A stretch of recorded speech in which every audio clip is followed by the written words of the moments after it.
आज का जो सबसे बड़ा सवाल जो हमारा रहेगा कि संत रामपाल जी महाराज जी जो है अभी जेल से बाहर आ गए हैं, तो उनको इसको आप कैसे देखते हैं? और महाराज जो जेल में रह करके एक बहुत बड़ा जो कार्य है उन्होंने किया है, और आने के बाद आपको लगता है कि इससे बड़ा कुछ होने वाला है? महाराज जी का जो पूरा व्यवस्था है, जो भी उनकी कमेटी है या फिर उनके घर वालों को लेकर के हम चले, जो भी उनके परिवार में उनके बेटे हैं बेटियां हैं, उन पर भी विरोधियों द्वारा आरोप लगाए जाते हैं कि ये संत रामपाल जी महाराज जी जो है उनको बाहर नहीं आने देना चाहते। आज साक्षात संत रामपाल जी महाराज जी आ चुके हैं। कहीं ना कहीं उनकी आज जो बातें हैं वो झूठी नजर आ रही है समाज को। नमस्कार दोस्तों, मैं हूँ आपके साथ में जितेंद्र वर्मा, और आज हमारे साथ में ग्रामीण भारत के वरिष्ठ पत्रकार हैं कुलदीप पुनिया जी। तो सर, हम आज का जो सबसे बड़ा सवाल जो हमारा रहेगा कि संत रामपाल जी महाराज जी जो है अभी जेल से बाहर आ गए हैं, तो उनको इसको आप कैसे देखते हैं और अब कितना बड़ा परिवर्तन है वो कर पाएंगे? क्योंकि इससे पहले हम देखते हैं संत रामपाल जी महाराज जी की जो अन्नपूर्णा मुहिम है वो पूरे विश्व में विख्यात हुई थी, और एक बहुत बड़ा परिवर्तन संत रामपाल जी महाराज जी जो लेके आए हैं, क्योंकि आदमी का या फिर एक इंसान का एक दूसरे के काम आने का जो एक संदेश देने का काम किया है, और वो मदद करके भी दिखाइए कि काम कैसे आया जा सकता है। देखिए जितेंद्र भाई, ऐसा है, सबसे पहले तो सभी दर्शक साथियों को मेरी तरफ से राम राम। जो आप संत रामपाल जी की बात कर रहे हैं जी, संत रामपाल जी ने ना ऐसा काम किया है, उनको हम एक यूनिवर्सिटी कह सकते हैं। जी सर, शिक्षा की यूनिवर्सिटी। क्यों? क्योंकि देखिए, जो आपदा की घड़ी आई, जिस वक्त अन्नदाता आपदा में था, उस वक्त सबसे बड़ी इनकी मुहिम चली। बिल्कुल जी। वैसे इनकी जो मुहिमें हैं वो पहले से चल रही थी, जो हमें मालूम पड़ा है, लेकिन हाईलाइट हुई ये आपदा के टाइम पे, बाढ़ के समय। बिल्कुल। और जो बाढ़ की त्रासदी थी वो बहुत बड़ी त्रासदी थी। अन्नदाता बाढ़ ने बिल्कुल झकझोर करके रख दिया था, अन्नदाता को हिलाकर रख दिया था। और हमारा जो ये क्षेत्र है ये कृषि पे काफी डिपेंड करता है। बिल्कुल सर। और उस वक्त सरकार के भी संसाधन कम पड़ गए थे। अब कोई आपदा आती है, प्राकृतिक आपदा आती है, तो उस वक्त कोई भी जनता है तो वो मदद के लिए किसके पास जाती है? सरकार के पास जाती है। बिल्कुल। और सरकारों के भी हाथ सीमित हो गए थे। जी सर। संसाधन सीमित हो गए थे। तो उस वक्त संत रामपाल जी जिस प्रकार से और इनकी पूरी जो टीम उभर कर सामने आई है, उसके बाद एक जनता का नजरिया बदला है। लोग इनके बारे में पहले कुछ सोचते थे, आज कुछ सोचते। सच्चाई है ये नजरिया बदला है, और ये नजरिया काम के द्वारा बदला है जिन्होंने करके हम इसमें ये जानना चाहेंगे कि जैसे कि आप बता रहे कि नजरिया बदल गया, तो संत रामपाल जी महाराज जी को लेकर के जो पहले लोगों का नजरिया था, तो अब वो नजरिया किस तरह से बदला है? या फिर उसमें जो इस मुहिम से कुछ बड़ा बदलाव आया है, या फिर उनके ज्ञान से कोई बदलाव हुआ है? इस बदलाव को कैसे देखते हैं? देखिए, जो ज्ञान की आप बात कर रहे हैं, ज्ञान तक तो जो अनुयायी वो तो ज्ञान तक सीमित है जी। आम जनता तो ज्ञान से वाकिफ नहीं है जी। ना आम जनता ने कोई उनके ज्यादा सत्संग अटेंड किए हैं, ना वो आश्रमों में गए हैं। आम जनता ज्ञान से नहीं जुड़ी है, अनुयायी जुड़े हुए हैं। वो तो ज्ञान में तुलना कर सकते हैं कि यहाँ क्या ज्ञान है और अन्य जगह पर क्या ज्ञान मिल रहा है। लेकिन आम जनता ने जो तुलना करी है, आम जनता ने जो समझा है, आम जनता ने ये चीज समझी कि भाई जितने भी डेरे हैं, बाबे हैं, महंत हैं, फकीर हैं, आश्रम हैं, वो चंदा तो ले रहे हैं जनता से, लेकिन दे तो कुछ नहीं रहे। पहला ऐसा संत, पहली ऐसी संस्था जिसने जनता को दिया, और वो भी आपदा की घड़ी में। तो यहाँ से नजरिया बदला है। यानी कि लेने वाले उन्होंने बहुत देखे हैं, हाँ। पर्चियां काटने वाले बहुत देखे हैं। हाँ। अब ये पहला संत जो देने वाला जी, ये कह भी रहे हैं जी। आप अगर आम जनता में उतरोगे तो आम जनता में ये आवाज आपको सुनाई देगी, हाँ, कि ये पहला ऐसा संत है कि जो देने वाला है जी सर। जिसने दिया है, करके दिखाया, जिसने प्रत्यक्ष को प्रमाण की जरूरत नहीं है जी। मतलब कितना लंबा चौड़ा क्षेत्र था, कितना लंबा चौड़ा एरिया था, मतलब सबके हाथ पांव फूल गए थे। सब ये सोचते थे कि ये पानी नहीं उतर सकता है। जिस तरह से संत रामपाल जी महाराज जी जेल में बैठे थे, जेल में बैठ करके उन्होंने इतना बड़ा एक जो कार्य है वो करके दिखा दिए। अब संत रामपाल जी महाराज जी जेल से बाहर आ गए, उनके बाहर आने को लेकर के आपका नजरिया क्या रहेगा, या फिर उनको किस दृष्टि से आप देखना चाहेंगे कि संत रामपाल जी महाराज जो जेल में रह करके एक बहुत बड़ा जो कार्य है उन्होंने किया है, और आने के बाद आपको लगता है कि इससे बड़ा कुछ होने वाला है? बिल्कुल निश्चित। जो इंसान जेल में बैठकर इतना बड़ा काम कर सकता है, जो इंसान जेल में बैठकर गरीबों के मकान बना सकता है, गरीब को फ्री में चिकित्सा दे सकता है, शिक्षा दे सकता है, अन्नदाता की मदद कर सकता है, वो बाहर आकर तो वो ज्यादा करेगा, जाहिर सी बात है, क्योंकि अंदर बैठे हुए आदमी का दायरा सीमित होता है। अब उनका कोई दायरा नहीं है, ठीक है। हो सकता है कि कोई कोर्ट की मनाही होगी, वो आश्रम से बाहर नहीं जा सकते, वो एक आश्रम में रह सकते हैं, लेकिन आश्रम अपने आप में एक संस्था है, एक यूनिवर्सिटी की तरह है। वहां वो बैठकर अपने जितने भी अनुयायी हैं, जितने भी उनके मुख्य सलाहकार हैं, मुख्य अनुयायी हैं, उनको वो दिशा निर्देश देकर ज्यादा काम करवा सकते हैं।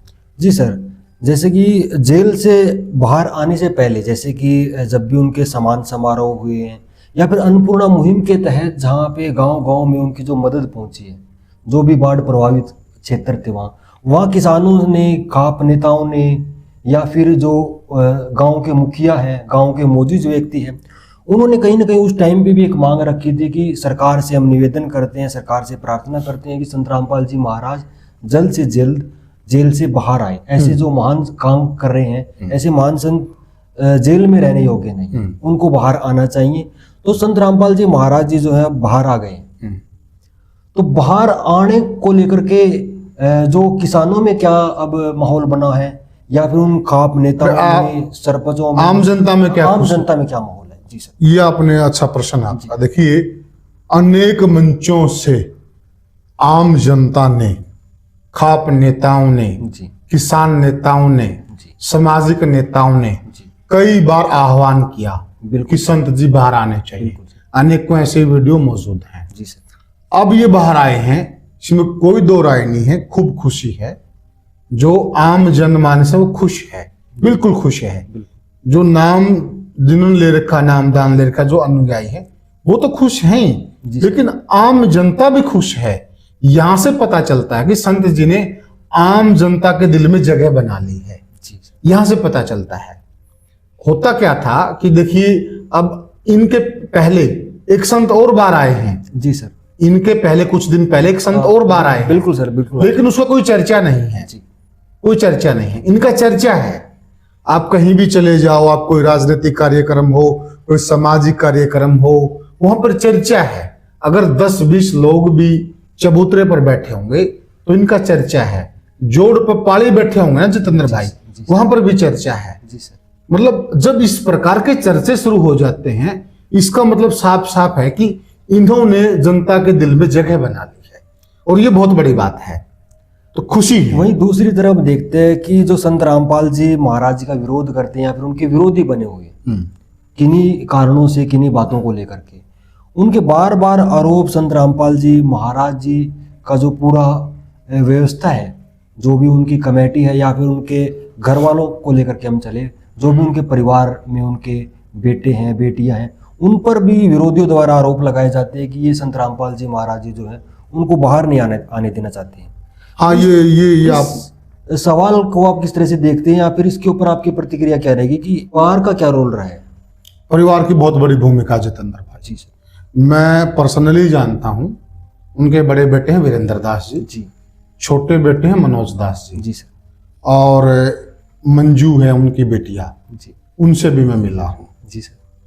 जो परिवार ने मेहनत की है, जो जी तोड़ मेहनत की है, संत जी जब अंदर चले गए थे, इसमें कोई दो राय नहीं है। संत जी ने खुद भी अपने मुख से कहा कि 2006 में हम जीरो हो गए थे। सर, आपसे ये जानना चाहेंगे कि कुछ अन्य लोग भी हैं जो संत रामपाल जी महाराज जी का किसी भी कारण को लेकर के विरोध कर रहे हैं। हाँ। और दूसरा, कहीं ना कहीं उनके बारे में बहुत सारी अनाप शनाप बातें भी बोली गई, अफवाह फैलाई गई है, लेकिन आज साक्षात संत रामपाल जी महाराज जी आ चुके हैं। कहीं ना कहीं उनकी आज जो बातें हैं वो झूठी नजर आ रही है समाज को। देखिए, ये आपने सही कहा। कुछ और लोग भी थे, इसमें कुछ यूट्यूबर कह सकते हैं, मीडिया जगत के लोग कह सकते हैं, या कुछ आर्य समाजी कह सकते हैं हम। तो वो लोग भी कुछ आरोप लगा रहे थे। बिल्कुल सही बोला आपने, लेकिन उनके आरोपों का बीच बीच में भी जवाब उनको मिलता रहा है। और अब क्या है कि अब गुरुजी बाहर आ गए हैं। अब कई आर्य समाजी, मेरे पास भी बहुत फोन आए हैं, ये बात है जी, वो बात है जी, यहां पर गलत कह दिया जी, यहां पर झूठ कह दिया। अब उनके पास भी मौका है, अगर उनको शास्त्रार्थ करना है, वो बहुत बार बोलते थे कि हमें शास्त्रार्थ करना है, तो अब उनके पास भी एक गोल्डन चांस है शास्त्रार्थ करने का। साक्षात संत रामपाल जी मौजूद हैं धनाना आश्रम के अंदर, वो जाएं, बात करें वहां टीम से, कमेटी से, किस प्रकार से उनको शास्त्रार्थ करना है, किस प्रकार से उनके दिमाग में जो भी प्रश्न है उनको किस प्रकार से उनके जवाब चाहिए, तो वो कर सकते हैं। जो कि मैंने बात नहीं की, लेकिन मुझे भरोसा है कोई मनाही नहीं होगी शास्त्रार्थ के लिए, कोई मनाही नहीं होगी, कभी भी मनाही नहीं है। पहले भी गुरुजी ने सुनने में हमें आता कि बोल दिया था संत जी ने कि भाई जो भी चाहे हमसे आकर शास्त्रार्थ करना चाहे, हम शास्त्रार्थ करने के लिए सदैव मौजूद हैं, तैयार हैं, ये पहले भी बोल दिया था। और अब भी मैं भी उनके दरवाजे खुले होंगे। रही बात कुछ लोगों की, अब मीडिया के बारे में भी देखिए, अलग अलग लोगों के मत होते हैं, कोई कहीं से जुड़ा होता है, कोई कहीं से जुड़ा होता है, हर किसी का तार किसी न किसी से जुड़े होते हैं जी। तो कोई भाई बोल रहा होगा तो उसका भी एजेंडा हो सकता है, उसके पीछे भी लोग हो सकते हैं। दूसरा सर, हम आप पे ये जानना चाहेंगे कि 2006 की बात करें या फिर बरवाड़ा कांड की हम बात करें 2014, तो इसमें संत रामपाल जी महाराज जी के बारे में बहुत कुछ बोला गया, बहुत सारे भ्रम जो है समाज में फैलाए गए हैं कहीं ना कहीं। और जब इनकी कार्य प्रणाली देखी, इनकी सेवा भाव देखा, इनकी सेवाओं को देखा गया, और किसानों की जिस तरह से मदद हुई है, गरीबों की मदद हुई है, शिक्षा के ऊपर जैसे श्लोक आश्रम काम कर रहे हैं, तो जिस तरह की तमाम जो चीज़ें हैं, तमाम जो इनके आचरण हैं, कथनी और करनी जो लोगों ने देखी है, तो उसमें बहुत सारी तस्वीर साफ हो चुकी है। तो मैं ये कहना चाह रहा हूँ आपको इसमें कि जिस संत को या फिर जिस आश्रम को, जिन अनुयायियों को इतना बदनाम कर दिया गया, इतनी अफवाहें फैला दी गई, और जैसे आपने बताया भी था कि संत रामपाल जी ने भी बताया कि एक तरह से जीरो कर दिया गया, हाँ। एक चद्दर लेके निकले थे, इतना सब झेलने के बाद फिर यानी शिखर में पहुंचना, एक तरह से देखिए ये अपने आप में अद्भुत बात है। एक तो होता है कि धीरे धीरे शिखर पे पहुंचना, एकदम से ही कम बैक करना। हाँ, लंबा अरसा नहीं हुआ ना, 2014 का लंबा अरसा नहीं हुआ, 12 साल का अरसा हुआ। 12 साल पहले जीरो कर दिया गया था। 12 साल तक यानी कि इतना भ्रम फैलाया गया, अफवाह फैलाई गई, या फिर कहीं की कुप्रचार इनके प्रति कर दिया गया, जनता में नफरत भर दी गई कि ये तो ऐसे हैं वैसे हैं, तमाम तरह के आरोप लगाए गए, और न्यायालय ने भी माना और उनको बरी कर दिया। देखिए कोई आरोप सिद्ध नहीं हुआ, बहुत सारे जितने केस है उनके अंदर जब न्यायालय ने ही बिल्कुल क्लीन चिट कर दिया कि बिल्कुल बरी कर दिया इनको, तो कहीं ना कहीं वो भ्रम था। देखिए ऐसा है, तो वहां पे भी आता ना, ऐसा है जित्तू भाई, जो आप कह रहे हैं 14 में जिस प्रकार से चीजें तहस नहस हो गई जी, और 14 के बाद आज 2026 में जी सर, जिस प्रकार से इनका बोलबाला है, जिस प्रकार समाज में इनका जिक्र है, कहीं भी चले जाइए आप, इनका ही जिक्र है जी सर। ये छोटी बात नहीं है, इतने दिनों में इतना गेन करना। रही आरोपों की बात, आरोप लोगों ने भी लगाए, आरोप दूसरी संस्थाओं ने भी लगाए, लेकिन देश में कानून का राज है जी सर, न्यायपालिका का राज है जी सर। उसी न्यायालय ने इनको रिहा किया है, उसी देश के कानून ने इनको रिहा किया है। जब उनकी छानबीन में उनको कुछ गलत नहीं मिला तभी तो रिहा किया हुआ। बिल्कुल सर, नहीं तो और ज्यादा सजा देते वो, बिल्कुल सर, फांसी भी दे सकते थे अगर ज्यादा कुछ गलत किया होता। इसका मतलब कुछ ज्यादा किया हुआ नहीं था, ज्यादा बात का बतंगड़ था, ज्यादा हो हुआ था, पॉलिटिकल मामला था, ये भी कह सकते हैं। अब ये सारी चीजें जनता के सामने आ गई है, और अब कोई आंख खोलकर इन चीजों को समझना चाहे तो वो आराम से समझ सकता है। और किसी ने अगर अब भी आंख नहीं खोलनी है, वो कबूतर और बिल्ली वाली बात है। अब कबूतर के आंख नीचे लेने से बिल्ली गायब थोड़ी हो जाती है, बिल्ली तो वहीं मौजूद रहती है। चीजें तो पहले भी मौजूद थी और चीजें आज भी मौजूद हैं। अब जिसने आंख ही बंद कर रखी है उसका आप कुछ नहीं कर सकते, कुछ नहीं कर सकते। मूर्ख को समझाना भी तो बहुत औखी टेढ़ी बात है ना। हरिकेश पटवारी न्यू डरे जो मूर्ख ताड़ी लगे, तो ये कहावत भी है। तो मूर्ख को समझाया नहीं जा सकता, कुछ समझने वाला उसको समझाया जा सकता और वो समझ भी जाएगा। तो जो ये हवा बनाया था, जो माहौल बनाया था, उसके ऊपर कोर्ट ने भी विराम लगा दिया है, न्यायपालिका ने भी विराम लगा दिया है, सारी जांच एजेंसियों ने विराम लगा दिया है और उनके मुंह पर करारा तमाचा मारा है, मैं ये कह सकता हूं। और जनता ने जिस प्रकार, सबसे बड़ी अदालत होती जनता की अदालत। जी सर। जनता ना पहले मानती थी कि संत जी ने कुछ गलत कर रखा है, ना जनता आज मानती है। न्यूट्रल जनता की बात कर रहे हैं हम। जी सर। ना न्यूट्रल जनता आज मानती है, चाहे सर्वे करा लो आप, कि संत जी ने कुछ गलत कर रखा है।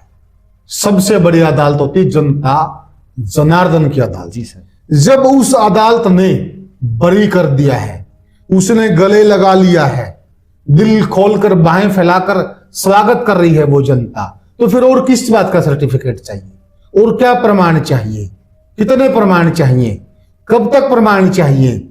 मैं तो ये कहता हूं कि ये 10-20 दिन खुला चैलेंज करो, आओ जिसको भी जो बात करनी है, उसके बाद इन चीजों को बंद कर दो, चैप्टर को। किसी का जवाब ही नहीं देना, किसी से क्यों सर्टिफिकेट लेना?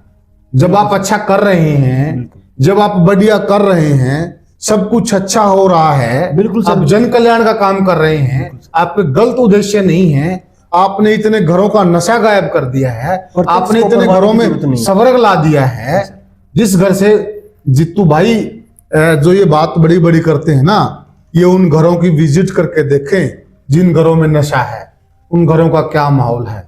नरक जैसे हालात हैं उन घरों के, और उन घरों से नशा गायब कर दिया संत जी ने, उन घरों को स्वर्ग बना दिया संत जी ने। और इससे बड़ा एग्जाम्पल क्या होगा? क्या होगा इससे बड़ा एग्जाम्पल? वो जनता के सामने है। जनता के सामने है।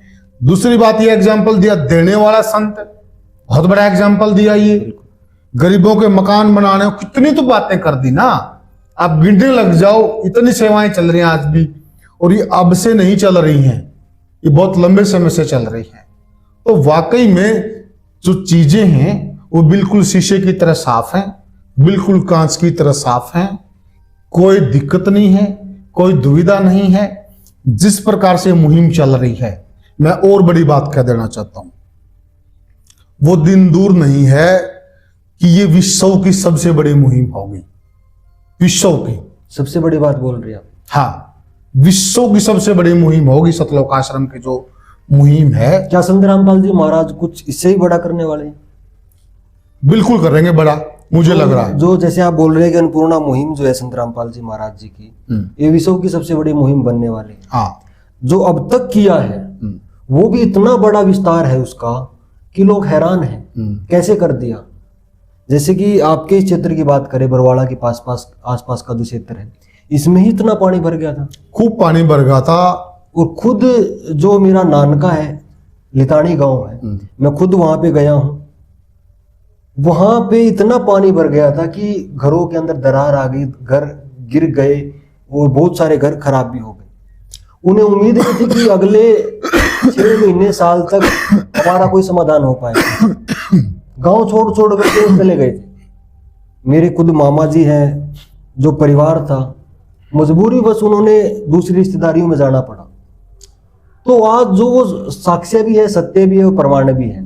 जैसे बोलते हैं ना भाई, सत्य को प्रमाण की जरूरत नहीं है, प्रत्यक्ष को प्रमाण की जरूरत नहीं है। तो प्रत्यक्ष देखा है जनता ने। देखिए जित्तू भाई, ऐसा है जो आप कह रहे हैं, जहां आप बैठे हैं जी, जहां हम बैठकर पॉडकास्ट कर रहे हैं जी, यहां पर भी पानी था जी, और आप किसी भी गांव में निकल जी, जी, और आप जहां 10-20 किसान बैठे हों, आप उनसे बात कीजिएगा, आपको एक ही उत्तर मिलेगा, आज गेहूं निकल रहा है। तो वो साफ साफ ये कहते हुए मिलेंगे कि ये जो गेहूं निकल रहा है, ये संत रामपाल जी की बदौलत निकल रहा है। जी सर। ये उन्होंने जो पानी उतार दिया, ये गेहूं बिज गया, नहीं तो कोई गुंजाइश ही नहीं थी। कोई ऐसा लग ही नहीं रहा था, इतना इतना पानी था, आज तक भी ना उतरे, इतना इतना पानी था। बिल्कुल सर। बहुत जगह पे, और आज भी खड़ा है, कुछ इलाके है छोटे मोटे पॉकेट्स में आज भी पानी खड़ा है। तो बहुत ज्यादा वो आज के दिन के लिए प्रमाण है कहीं ना कहीं। हाँ। कि लोगों को ये ना लगे कि भाई पानी नहीं था। हाँ, वो जाकर देख सकते हैं, आज भी ऐसे जगह हैं, हम दिखा सकते हैं कि कितना पानी था एरिया के अंदर। और इतने पानी को उतारना, और जिस प्रकार से ये फसलें आबाद हुई, फसलें लहलाई हैं, और जिस प्रकार से अन्नदाता जो मर गया था, अपने आप को अन्नदाता ने मरा हुआ महसूस कर लिया था। अन्नदाता के भी चेहरे पे हंसी आई, खुशी आई, उसके भी घर में खुशियां आई हैं। संत जी ने बहुत लोगों को मुस्कुराहट दी है, बहुत लोगों को मुस्कुराहट दी है। और उस मुस्कुराहट का ही ये आज परिणाम है क्या संत जी बाहर हैं, उस मुस्कुराहट का ही है। तो लोगों के दिल से ये बात निकली, जो दिल से बात निकलती है वो परमात्मा तक पहुंचती है, वो उस पूर्ण परमात्मा तक पहुंचती है। और वो उस पूर्ण परमात्मा तक वो आवाज पहुंची और वो बाहर हैं, इसमें कोई दो राय नहीं है। दूसरी बात मैं एक और चीज कहना चाहता हूं, मतलब ये नहीं है कि हम अकेला इनका बखान कर रहे हैं, हम उन बातों का बखान कर रहे हैं जो हमने आंखों से देखी। और भी डेरे हैं, और भी पंथ हैं, संप्रदाय हैं, अगर वो भी अच्छा करेंगे हम उनके बारे में भी बोलेंगे जीतू भाई। बिल्कुल सर। कोई अच्छा करेगा बोलेंगे, बिल्कुल बोला। हमें किसी से कोई परहेज नहीं है, हमें कोई प्यारा नहीं है, कोई दुपारा नहीं है, लेकिन इन्होंने मौके पर अच्छा किया। जो हम बोल रहे हैं, जो दिख रहा है, और हम नहीं बोल रहे हैं, हर कोई तो बोल रहा है। बिल्कुल सर। ये तो मैं एक बड़ी बात ये कहने जा रहा हूं। देखिए, अपने एक कहावत है जित्तू भाई कि अंधेरे में आड़ ठा लिया कर हैं, चांदड़ा होया पाचन्यू बेरा पर जयू आड़ है तो गेट देना चाहिए। बिल्कुल सर। जिन भाइयों से गलती हो गई हो, जिन भाइयों ने गलती से संत जी पे टिप्पणी कर दी हो, मुहिम पे टिप्पणी कर दी हो, आश्रम पे टिप्पणी कर दी हो, नियत पे टिप्पणी कर दी हो, नेक नीति पर टिप्पणी कर दी हो, आज उनके पास भी मौका है। वो अपनी भूल सुधार सकते हैं, वो अपनी गलती सुधार सकते हैं, वो कह सकते हैं। यानी कि सुबह का भूला शाम को हाँ, वापस लौट सकता है। वो भूला नहीं होता जी। वो कह सकते हैं कि देखिए हमसे चूक हो गई जी। हम, और आप तो खुद परमात्मा हैं, आप तो अंतर्यामी हैं, आप तो बहुत उच्च कोटि के संत हैं, आप तो पूर्ण संत हैं, आप हमें माफ कर दीजिए। मुझे पूरा भरोसा है उनको भी माफी मिल जाएगी। जी सर। कोई दिल से माफी मांगने जाएगा तो। जी। और अगर अब भी वो वही है कि किंतु परंतु करेंगे, 3 2 5 करेंगे, कोई और बात निकाल के लाएंगे, इसका मतलब फिर उनकी बुद्धि में कुछ और भरा है। फिर उनको है ना अपने हाल पे छोड़ देना चाहिए, उनकी परवाह भी नहीं करनी चाहिए, क्योंकि भूले भटके को राह दिखाया जाता है, राह दिखाने की कोशिश। लेकिन एक चीज सर इसमें ये आएगी कि संत हमेशा दयालु होते हैं, कहीं ना कहीं वो दयालुता उनकी उन पर भी रहेगी। देखिए, संत दयालु होते हैं और उदाहरण भी हैं। संत कोई संत महात्मा नदी में नहा रहे थे जित्तू भाई, तो वहां बिच्छू तैर रहा था। जी सर। संत महात्मा ने सोचा कि क्यों ना मैं इस बिच्छू को निकाल दूं। उन्होंने ऐसे अपनी अंजलि की और अंजलि में उसको लिया बिच्छू को, और बिच्छू ने डंक मार दिया। अब डंक लगेगा, दर्द होगा, वो अंजलि गिर गई पानी की और वो बिच्छू भी नीचे गिर गया।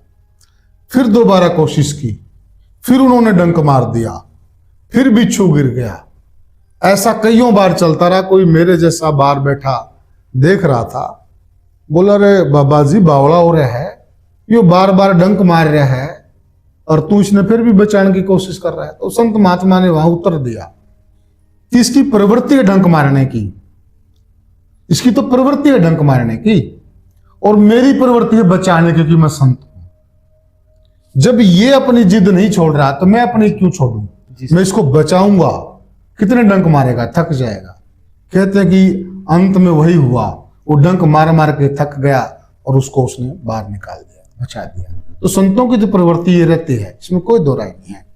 लेकिन उन भाइयों के पास एक अच्छा मौका है, अपनी अपनी समझ की बात है। और अब ये है, देखिए जित्तू भाई, सारी बातों का लब्बल हुआ अब ये है कि संत जी अब बाहर आ गए हैं, जी सर, ये छोटी बात नहीं है, बहुत बड़ी बात ये विश्व की बहुत बड़ी घटना है। ये सभी बड़े बड़े समाचार पत्रों में, चाहे देश दुनिया के कितने बड़े समाचार पत्र हों, बड़े बड़े चैनलों में ये इवेंट कवर हुआ है, छोटी बात नहीं है। बिल्कुल सर। तो बहुत लोग आए हैं गए हैं, लेकिन ऐसी खबर नहीं बनी है। जी। अब जितने भी सतलोक आश्रम के अनुयायी हैं, जो टीम है, जो उनकी मुहिम है, जो वो सपना लेकर चल रहे हैं, वो अपने काम में लग जाएं। और जिस प्रकार से उन्होंने पहले भी लोगों को अपने काम से जवाब दिया है विरोधियों को, आगे भी वो अपनी करनी से जवाब दें, कथनी से जवाब ना दें। मैं इतना ही कहना चाहूंगा और मेरी शुभकामनाएं हैं। और जहां हमें अच्छा लगेगा हम कवर भी करेंगे, दिखाएंगे भी। और जहां कोई हमें सुधार की गुंजाइश लगेगी, कोई सुझाव की गुंजाइश लगेगी, हम सुझाव भी देंगे। तो इतनी सी बातों के साथ मैं कहना चाहूंगा, इस चर्चा का भी हम अंत करना चाहेंगे जित्तू भाई। इसमें सर एक ये जानना चाहेंगे कि जैसे कि संत रामपाल जी महाराज जी जेल से बाहर आए, जेल से बाहर आने के बाद में अनुयायियों के नाम उन्होंने एक संदेश दिया था, शायद आपने भी वो संदेश सुना हो उनका। तो अब क्या करना चाह रहे हैं संत रामपाल जी महाराज जी, या फिर उनका आगे का क्या उद्देश्य रहेगा? उद्देश्य रहेगा, बहुत अच्छा सवाल आपका। देखिए जित्तू भाई, मैंने वो संदेश देखा था, बहुत गजब का संदेश है, बहुत गजब का। मैं तो ये कहता हूं कि जो अन्य धर्म गुरु हैं, अन्य संस्थाएं हैं, उन्होंने भी ये देखना चाहिए कि किस प्रकार से मतलब अपनी संगत को संदेश दिया जाता है। जो मैं महसूस कर पाया हूं, एक तो उन्होंने बहुत गजब की बात कही कि हमने ना तो पहले किसी का बुरा किया है, जी सर, ना हम आगे करेंगे, भला करना है। उनका कि अंत भले दा भला, अंत भले दा भला, यानी कि जो भला आदमी होता है और वो किसी का भला करता है तो उसका अंत जो होता है वो भला ही होता है, ये निश्चित है, ये सच्चाई है, ये दुनिया का अटल सत्य है। और उन्होंने अपने भक्तों को यही कहा है, क्योंकि देखिए इन भक्तों ने भी बहुत कुछ झेला है, बहुत कुछ सुना है। तो उनको ये था कि कहीं इनके मन में ऐसे किसी के प्रति कोई कटु भाव ना आ गए हो, कटु भाव नहीं आने देने हैं, कि आपने तो केवल भला करना है। कोई भी है सामने, अगर शत्रु भी खड़ा है उसका भी भला करना है। यानी इनका उद्देश्य है परमार्थी। हाँ, परमार्थी, परमार्थ करना है, जग का भला करना है, सबका भला करना है। और हम धीरे धीरे आगे बढ़ते जाएंगे, आगे हमें बढ़ना है। और हम एक लंबी लड़ाई जीत कर आए हैं। तो इस प्रकार की जो उनके संदेश था, जो उन्होंने शब्दों का चयन करा, बहुत अच्छा शब्दों का चयन उन्होंने करा कि देखिए, जो लंबी लड़ाई की वो बात कर रहे थे कि जो हमारी लड़ाई थी ना, वो तो हमने जीत ली है। अब विचलित किस बात के लिए होना, अब तो आगे अच्छा ही अच्छा होगा। आप आगे बढ़ो, अच्छा करो, जग का भला करो, जिस प्रकार से आप कर भी रहे हैं। और आपने सिर्फ और सिर्फ परमार्थ करना है, जग का भला करना है, सबका भला करना है, किसी से कटु भाव नहीं रखना है। ये छोटा संदेश नहीं है, बहुत बड़ा संदेश है ये, और अच्छा संदेश है। यहां से पता लगता है कि उनका जो इरादा है ना, वो बहुत कुछ करने का इरादा है, रुकने का इरादा नहीं है उनका। केवल मात्र यही नहीं कि हम यहाँ रुक जाएंगे, जैसे उन्होंने बोला भी है, आगे ही आगे बढ़ना है, आगे ही आगे बढ़ना है। तो इससे साफ पता चलता है कि वो अपने अनुयायियों को आगे बढ़ने का संदेश दे रहे हैं, उनके अंदर ऊर्जा का संचार कर रहे हैं। और वो उनसे साफ कह रहे हैं कि निश्चल मन से सबका भला करते चलिए, सबका भला करता चलिए। और उन्होंने कहा कि अब आगे पूरे विश्व को हमने जोड़ना है। सच्चाई है, अगर ऐसे भला करते करते करते करते आप आगे बढ़ेंगे तो एक विश्व एक परिधि में आ जाएगा, कोई बड़ी बात नहीं है। ऐसे अनेक महापुरुष हुए जिन्होंने पहले भी विश्व को एक परिधि में किया है। तो बड़ा उद्देश्य लेके चल रहे हैं, बड़ा निशाना है, बड़ा टारगेट है, जन कल्याण का टारगेट है। तो दर्शकों, ये थे हमारे साथ में कुलदीप पुनिया जी, और उनके साथ में आज एक बहुत अच्छी चर्चा रही है। और आपके इस चर्चा के बारे में क्या विचार है, क्या आपकी राय है, हमें कमेंट सेक्शन में जरूर बताएं। और अगली चर्चा के बारे में भी आप अपने कमेंट में अपने सवाल जो है वो हमें जरूर भेजिएगा, ताकि इससे भी और अच्छी चर्चा इनके साथ में हम कर सके। और अपनी विषयों को भी जरूर भेजें, ताकि अलग अलग विषयों पर हम अपनी जो पॉडकास्ट है उसको आगे बढ़ाते रहें और चर्चाएं चर्चाओं का सिलसिला जो है यूं ही लगातार अपना चलता रहे। धन्यवाद, नमस्कार। नमस्कार।